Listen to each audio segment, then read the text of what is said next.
El análisis del día con visión global.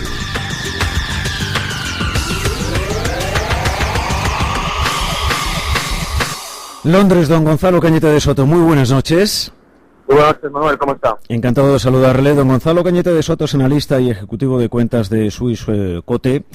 Miramos con perspectiva y con particularidad esta tarde al precio del crudo. Movimiento interesante, cambio de tendencia a media sesión después de los recortes que veíamos a primera hora de la mañana. En tiempo real lo vemos con avances en torno al 3,3% para el Brent y en el mercado de futuros también para el West del 4,25 en los 68,96. Hay un rebote en el precio del crudo. Hay también noticias que llegan desde Estados Unidos que se habrían reducido de manera importante desde el mes de octubre los permisos para hacer fracking de las empresas del shale oil. ¿Cómo interpretamos este movimiento del precio del crudo durante esta tarde, don Gonzalo Cañete de Soto? Bueno, yo creo que será algún rebote temporal que esté haciendo, porque desde luego lo que marca el ritmo, salvo que haya habido alguna novedad en el terreno de los países productores, creo que es Arabia Saudí la que tiene el control de la situación. Y la situación, bueno, es un buen repaso. Los contratos de Estados Unidos han ido decreciendo, todo el mundo está apuntando al resentimiento o al castigo que se le está haciendo al petróleo de fracking, pero yo creo que en realidad los que están saliendo perjudicados de la situación son otro tipo de países, porque no hay que olvidar que en Estados Unidos, pensemos en esto, en Estados Unidos está contrayendo el número de solicitudes para explotación. Las que ya están funcionando, muchas de ellas son rentables según dicen, entre 50 y 80 dólares el barril. Las nuevas serían las que serían poco rentables con el precio que tenemos actual. ¿A quién está afectando esto? En Estados Unidos lo que hay es una disminución del negocio, pero a los que realmente les puede estar atacando es a otro tipo de economías, a Rusia, a Irán, a Venezuela, que son, incluso Nigeria, que tiene un problema bastante gordo. Si hacemos un repaso de cada uno de esos países, pues Rusia se encontró con sanciones. Hace 30 años, cuando vimos una bajada, en la época de los petrodólares, una bajada parecida del petróleo, tuvimos la crisis que hubo de deuda para toda América Latina y el desmantelamiento de la Unión Soviética. Entonces yo creo que los principales afectados en este tipo de cosas, se hace menos negocio en Estados Unidos, pero a Rusia se le complica bastante el tema de divisas. Las sanciones están ahí. A Irán le está saliendo a duras penas de las sanciones que ya tenía impuestas. Venezuela sigue teniendo inestabilidad política considerable y Nigeria sigue teniendo problemas de posibles amenazas islámicas y de grupos fanáticos. En Rusia, don Gonzalo Cañete de Soto, algunas voces recuerdan hoy que una fuerte caída en el precio del petróleo allá por los años 97-98 fue precisamente uno de los factores que provocaron la presión que finalmente llevó a este país, a Rusia, al default en el año 1998. ¿Esto podría suceder? ¿Hay en estos momentos posibles rumores? Hemos visto también, y lo contamos aquí en Visión Global a lo largo de esta tarde, que hay varios bancos, los más importantes en Rusia, que están pidiendo ya ayuda al gobierno para recapitalizarse tras notar los efectos de las sanciones en los mercados financieros internacionales. No, sin duda que es un problema. Lo que pasa es que es como todo. El vencimiento de los bonos no lo vamos a ver venir. Ahora puede que haya bancos pidiendo recapitalización y probablemente la situación que el ministro de Finanzas ruso, desarrollo económico es parecido a finanzas, unas cosas que dijo hace pocos días fue que se sentían cómodos con un barril de 70 dólares.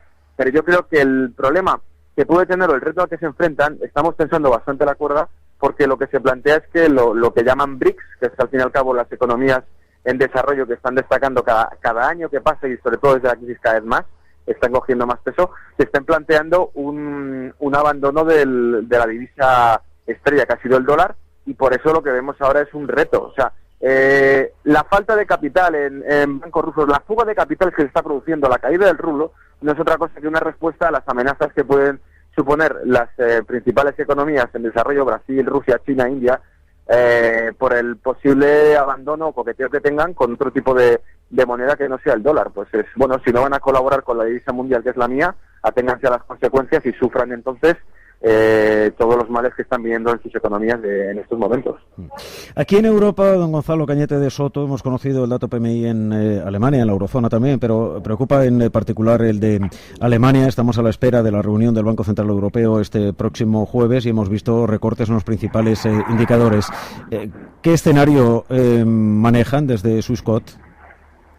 Bueno, yo creo que lo comenté también la semana pasada. Yo creo que la relación que veríamos sería cuanto más complicada está la situación, sobre todo para Alemania, más fácil es para el resto de Europa que se hagan medidas más flexibles en cuanto a política monetaria, porque sabemos que Alemania es la que siempre pone el pero o los contras, a pesar de que Draghi ya hace un mes y medio, 2 meses, insistió bastante con que él tiene el mando y toma por unanimidad las decisiones con el Consejo, pero el escenario creo que sería que tengamos más posibilidades de un estímulo monetario por parte del Banco Central.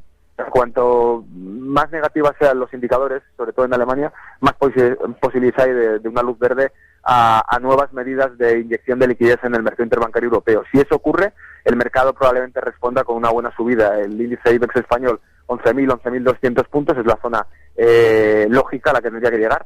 Pero por contra, para una estrategia yo creo que sería bastante interesante para inversores que nos escuchen, sería ante un panorama negativo estar posicionados bajistas en el mercado alemán, porque sabemos que el futuro del DAX tiene un tope en los 11.000 puntos importante, y una posición alcista en el mercado español, en el IBEX, sin ir más lejos, porque sabemos que el índice IBEX todavía tiene recorrido alcista, mientras que el índice alemán, el futuro alemán, el DAX, sigue teniendo topes en los 10.000 puntos que probablemente los tenga muy complicado superar. Entonces, en el panorama es lo que se llama Pair Strategy o estrategia de pares. Podríamos tener posiciones bajistas en Alemania y alcistas en España simultáneamente, controlando obviamente de cerrar una de esas posiciones cuando veamos que el mercado definitivamente tiende al alza por algún apoyo del Banco Central Europeo o que se desploma por la inactividad o por la falta de ninguna decisión o de ninguna toma de acción por parte del Banco Central Europeo.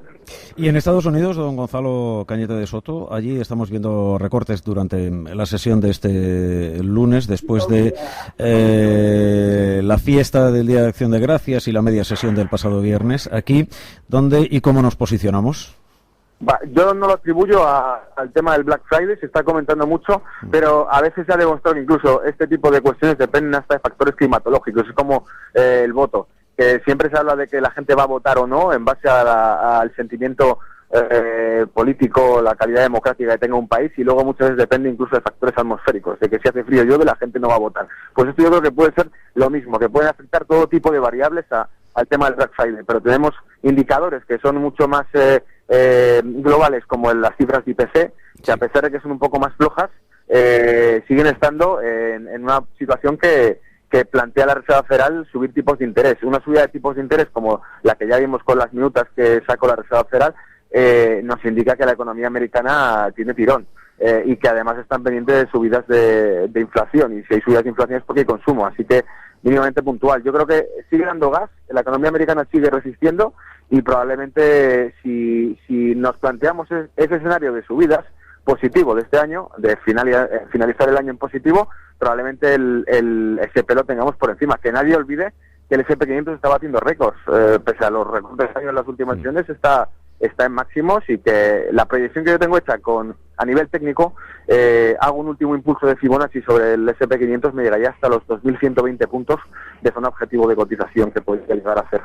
Le quedan todavía 70 puntos para lograr ese objetivo. Bueno, Dudley de la Fed de Nueva York ha dicho esta tarde en torno a la subida de tipos de interés que mediados de 2015 sería una buena fecha.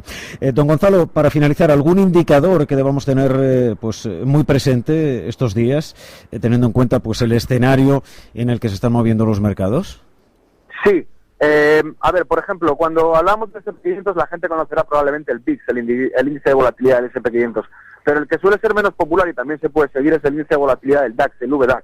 Entonces, como parte del tema, sobre todo a nivel europeo, va a estar en Alemania y en la contracción que pueda tener el mercado alemán en sus cotizaciones, podríamos echarle un vistazo al VDAX para analizar posibles detecciones de si vemos que se incrementa la volatilidad o que el indicador VDAX responde, podemos prever a lo mejor una bajada o una contracción fuerte del mercado alemán.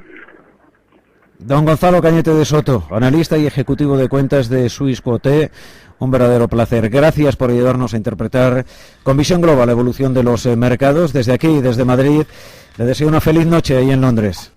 Un abrazo, Manuel, muchas gracias.